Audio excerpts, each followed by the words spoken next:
I would tell other optometrists that there is tremendous amount of value in remodeling.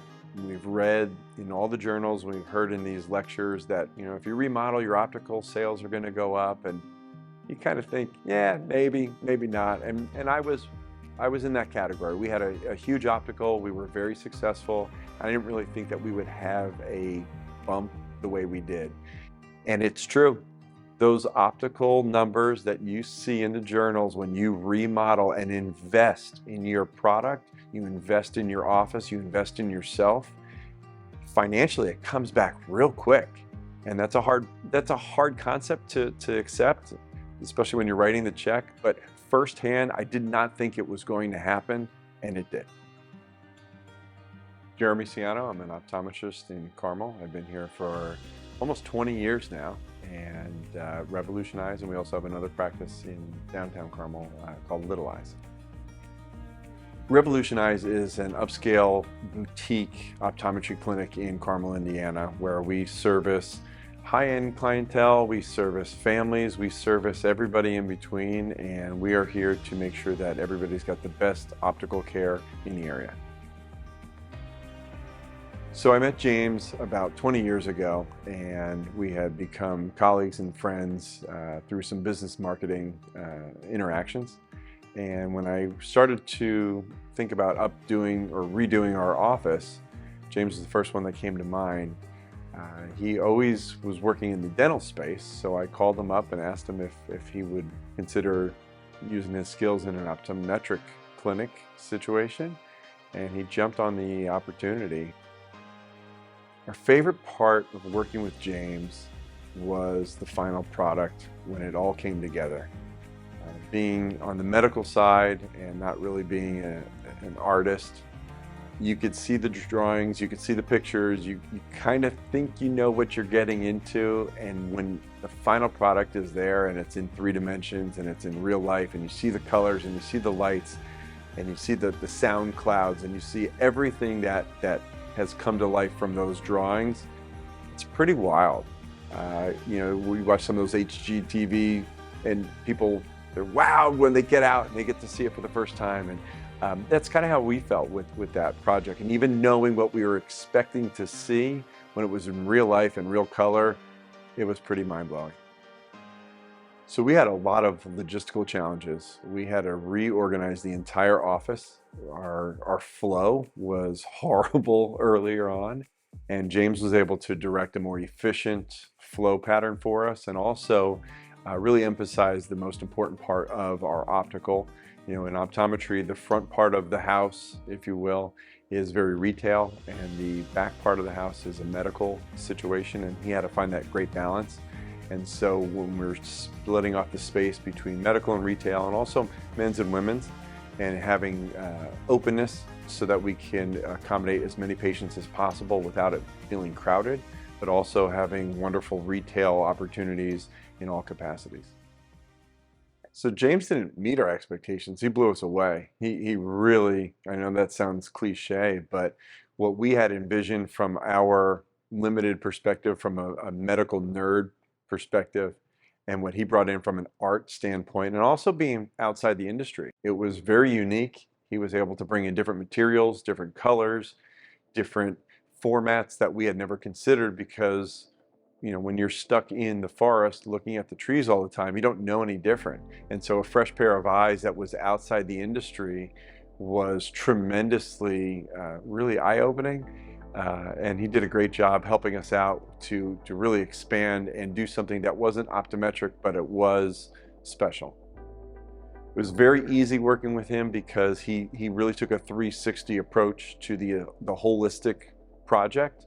He looked at the different colors, the different lights. He looked at aspects that we had no idea what we even wanted until he made some suggestions, and he really took us through the entire thing from beginning to end.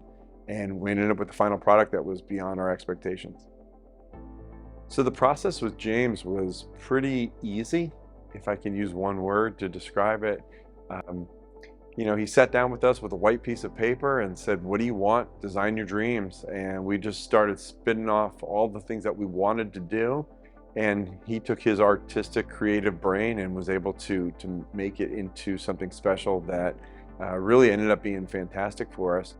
The biggest thing that James helped us with was really in the cost structure.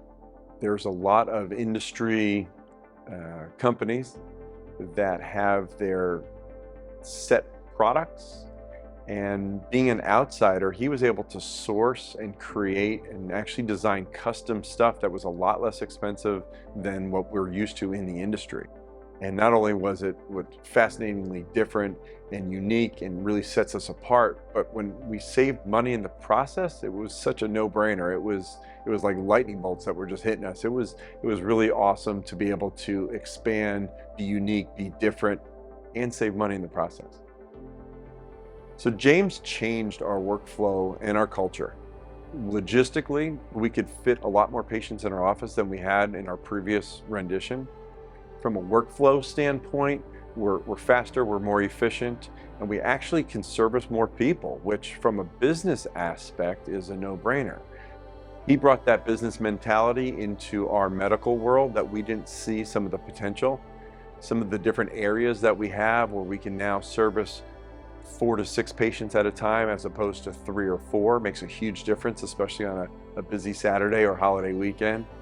He was able to bring that business concept to our retail and our medical perspective when we really didn't have that vision for it. So our old space was very classic, boring, and industry neutral. Being newly a business owner and newly out of school with my medical knowledge, I went as safe and conservative and boring as it could be. And when we started working on this project, we wanted to be modern. We wanted to be really, our goal was to be a modern 5-star European hotel. That was kind of our thought process and our dream. And we took from the old, classic, boring, run-of-the-mill average to something that to this day we're still getting patients. And more importantly, I think the industry people that come in all the time that say, wow, I've never seen an office like this ever. People that come in from Chicago, they come in from New York, they come in from Los Angeles and say, wow, this is awesome. And being in Indiana, to hear that is really spectacular. And we've had a lot of people copy us. We've had a lot of different vendors, like I said, from around the country absolutely wowed with us. And so we're really proud of our new product. If there's anything I could have done differently, I think I would have handed the reins off a little bit stronger to James. I think that probably from a fashion standpoint, from a ego standpoint a little bit, it's hard to spend so much money and not want to have your hands completely involved in situations. I'm not as bold and fashion forward as I should be, and I probably could have gone a little bit more bold, a little bit more fashion conscious. I probably could have had a little bit more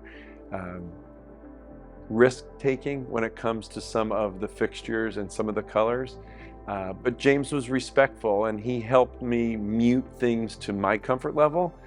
Looking back, he got me out of my comfort zone, and I wish I would have pushed the envelope a little bit more. The best advice I would give to a fellow optometrist is to get out of your own way. I think that we go to school to become really intelligent medical providing professionals, but the reality is our optical is, almost up to 75% of our revenue. And that's not our wheelhouse, that's not our specialty. And somebody who works on retail, who works on fashion, who works on the front of the house, that is their specialty. And there's a lot of trust and a lot of handing over that we have to give to that process. We had a lot of unexpected surprises and challenges when it came to the construction phase. And James was a great intermediary with our construction team, because he knew what was to be expected, whereas we as rookies of going through a remodeling process, we had no idea. And so for him to be that intermediary and that benefactor for us was a huge surprise that I didn't see coming. I thought I was going to have to be fighting with the contractors and throwing hammers around. And James was able to really watch over the process, keep people on track, keep the budget where it needed to be, keep things on time. And most importantly, when there were some challenges, which will happen, he was a calming influence on all parties, and that really helped out a lot. So James's greatest strength going through this project was really the totality of how he handled everything. One of the biggest mistakes that I had was thinking how simple it would be. Oh yeah, let's do a remodel. Let's just get a couple drawings. We'll throw up some walls and we'll be in good shape. Not so much. There was just a huge amount of preparation that I had no idea. And for him to walk us through the entire process from start to finish was monumental. It made my job easier, giving the vision. And then he worked on all the details. And that was something that I really underestimated, how much goes into, how many decisions that need to be made, how many different color palettes, wallpaper, paint, flooring, everything that goes into that. It's a huge task, and he really covered it, made it simple and not challenging at all. Yeah. James is most famous for absolutely listening and creating the vision that you want for your office, what you want to represent to the public, and then taking it to the next level.